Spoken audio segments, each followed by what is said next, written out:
भवन गय उदस कंदरा यहाँ पिचासिनी वृंद हसी तहि त्रास देखा वही धरहि रूप बहुमा कहे बता मंगल मूर्ति मारुति नाता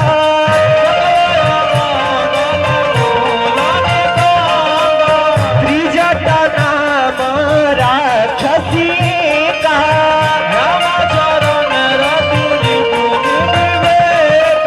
सब नहु बोली सुनाए सीसा बना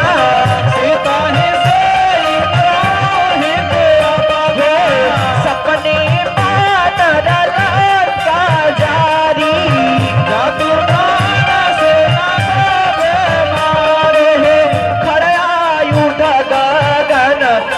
सीसा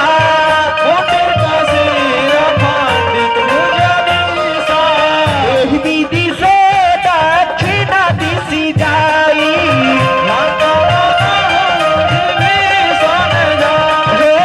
नगर फिरी रघुवीर दोहाई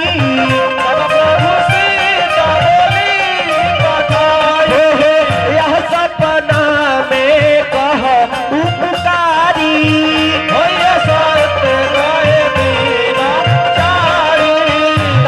बचन सुनीति सपटारी जनक सुता के चरण हिमारी मंगल मूर्ति मारुति नाता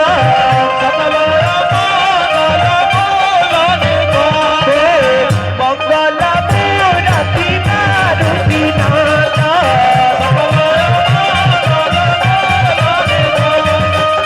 मंगल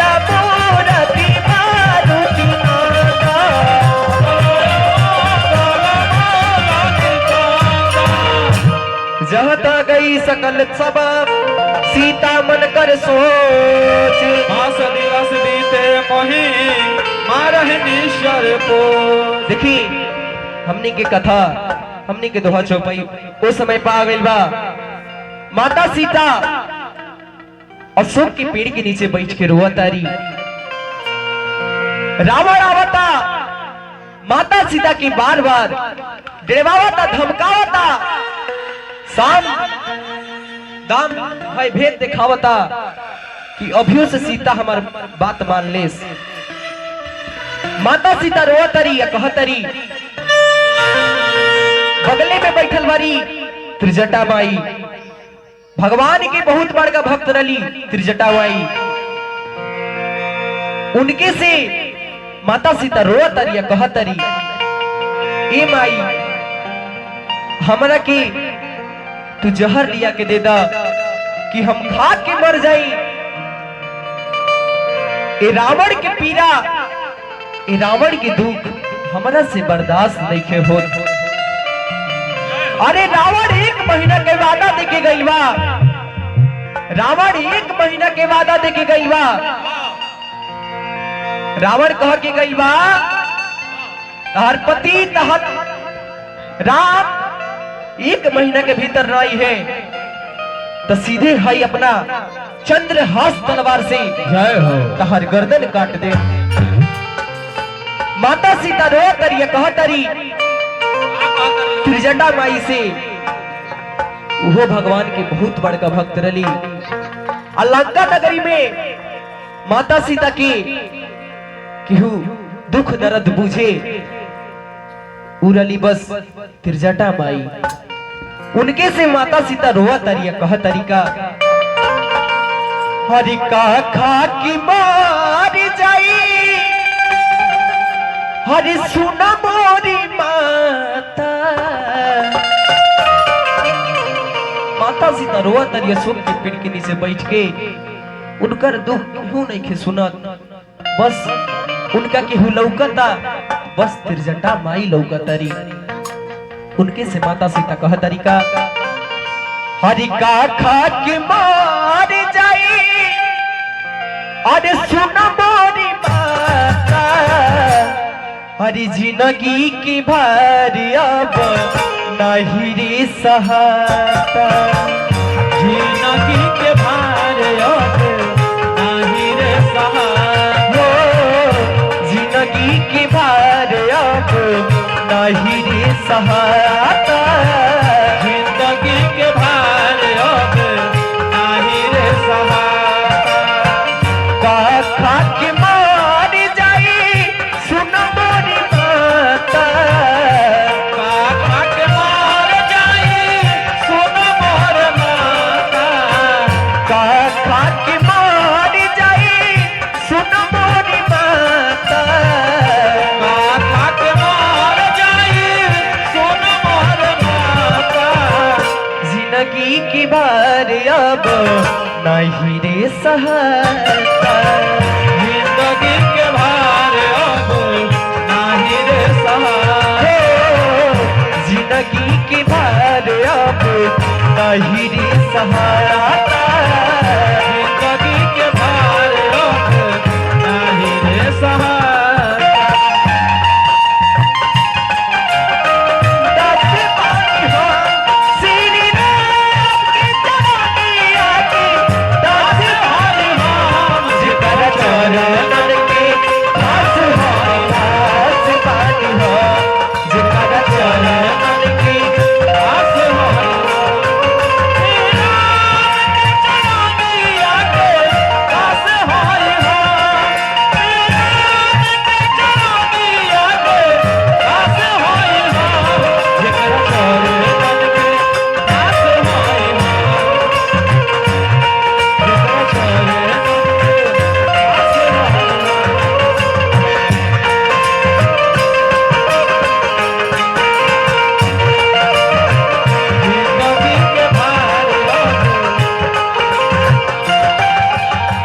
माता सीता रोआ तरिया कह तरीका। माता सीता कह तरी आचारा भी जाता माटी अखिया की लोर से। आचरा भिजाते बाटे आँखिया के लोर से। आचारा भी जाता माटी अखिया की लोर से। आचरा भिजाते बाटे आँखिया के लोर से। अभिले नयले केहू अवध की ओर से। अभिले नयले केहू अवध के ओर से। अभिले नयले केहू अवध की ओर से। अभिले नयले केहू अवध के ओर से। माता सीता व्याकुल बारी कह तारी त्रिजटा माई से ए माई लागत हमर प्रभु नावाए। लागता कि सही 1 महीना बीत जाई आ रावण आई हमरा के काट दी। माता सीता रोआ तरिया कह तारी आचरा भी जाता बाटे अखिया के लोर से। आचरा भिजाते बाटे आँखिया के लोर से। अभिले नयले केहू अवध के ओर से। अइले केहू अवध के ओर से। अभिले नयले केहू अवध के ओर से। अभिले नयले केहू अवध के ओर से। नहीं अइहे राम मोरा इहे रे बुझाता।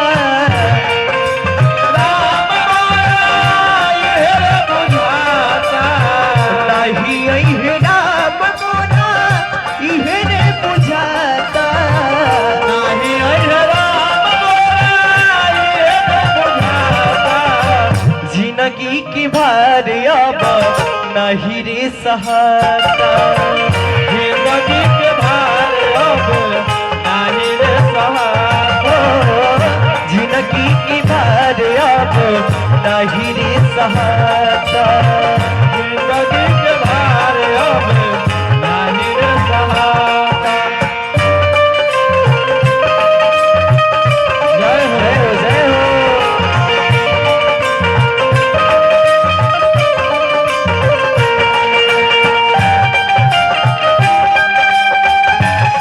क्या बात है क्या बात है।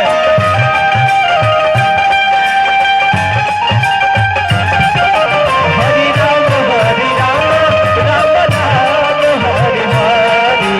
हरे कृष्ण कृष्ण कृष्ण हरे हरे।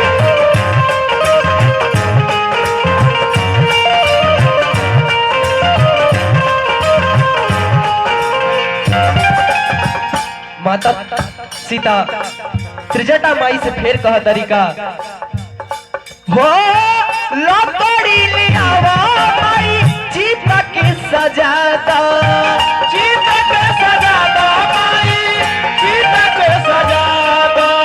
माता सीता रोआ तरिया कह तरी ए माई तू कहूं से लकड़ी ले आवा ओकर तू चीता बनावा वही पर हम सुत जाता नी। अरे तू कौनो उपाय का क्यों में आगी धारा दहो। माता सीता रोआ तरिया कह तरीका लकड़ी ले आवा माई चीता के सजादा लकड़ी ले आवा माई चीता के सजादा। चाहे कोनो विधिया से अगिया धरा दो चाहे कोनो विधिया से अगिया धरा दो। चाहे कोनो विधिया से हमकी मुआ दो चाहे कोनो विधिया से हमके मुआ दो। कितनाल दुख सही सहल न जाता कितनाल दुख सही सहल न जाता। कितनाल दुख सही सहल न जाता कितनाल दुख सही सहल न जाता। जिंदगी के भार अब नहीं रे सहारा जिंदगी के भार अब नहीं रे सहारा। काका के मार जाए सुन मोरी माता काका के मार जाए सुन मोर माता। काका के मार जाए सुन मोरी माता काका के मार जाए सुन मोर माता। जिंदगी के भार अब नहीं रे सहारा जिंदगी के भार अब नहीं रे सहारा। जिंदगी के भार अब नहीं रे सहारा जिंदगी के भार अब नहीं रे सहारा। ज्यादा गई सकल तबा सीता मन कर सोची दिवस बीते मोही हारहीश्वर को मंगल मूर्ति मारुति नाम सकल मंगल मूल निकोतम। त्रिजट सन बोली कर जोरी आत्मिक संग नित मोरी। 14 दे सरुपी की उपाई सब रहे नहीं सही जाई। आदि काठ रच चिता बनाई आदि अमल गुण देहि लगाई। सत्य करऊ मम प्रीति शयानी मोने बसर वन सुल समपानी। सुनत बचन पद गहति समुझासी हलवन कब बब सिज सुन आसी। बीसी नानक मिलूज सुखानी अस कहि सो निज भवन सिधारी। सीता विधि भा प्रतिकूला नीलहि नारायण कौस्तुभ सूरा। देखई त परगट गगन अंगारा अवनि नयावत बहुपारा। पावक मय रचि संतन आगी मानव मोहि जानी हत भागे। सुनई बिना मम विपट अशोका भक्त राम बरु हरुम शोका। नूतन किशलया नर समाना देखी परम पिहला कुल सीता लोचन कमहि कलप समदीता। मंगल मूर्ति मारुति नाथा कमल मंगल मूल कवि गरि हृदय विचार दिने मुद्रिका डारी तबा काल अशोक आकार देन हर सुंदर नाय। देखिए प्रभु श्री राम के दिहल चिनासी जन मुद्रिका रला हनुमान जी अशोक के पेड़ के ऊपर से नीचा गिरैले बनी माता सीता के लगे। माता सीता देख के आश्चर्य में पड़ गई बनी। अरे लंका नगरी में ये प्रभु के मुद्रिका का करता। माता सीता एकदम हैरान हो गई बनी। मुद्रिका देख के कहा तनिका इ पर त राम नाम लिखल बा। माता सीता घबराइल बानी, बहुत तरह तरह के बात सोचतनी। कपि करी हृदय विचार दिनी मुद्रिका डारी तब जान अशोक आकार दिन हर सुठी कर गाय हो। हो मंगल मूर्ति मारुति नाथा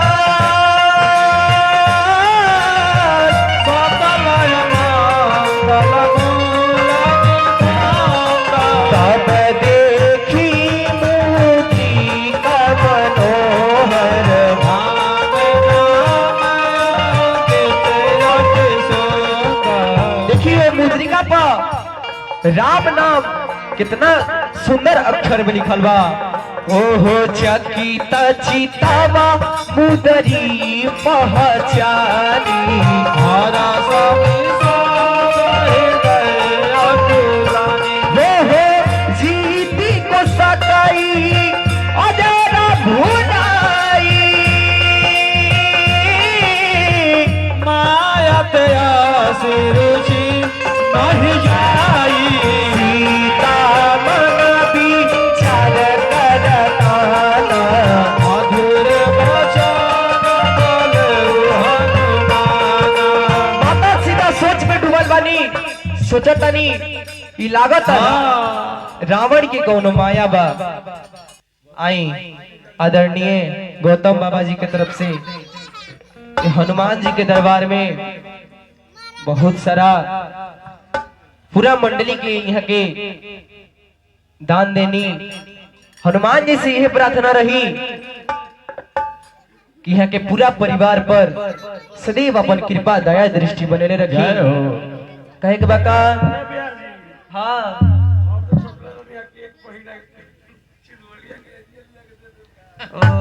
मिल जाए मिल जाई बापू।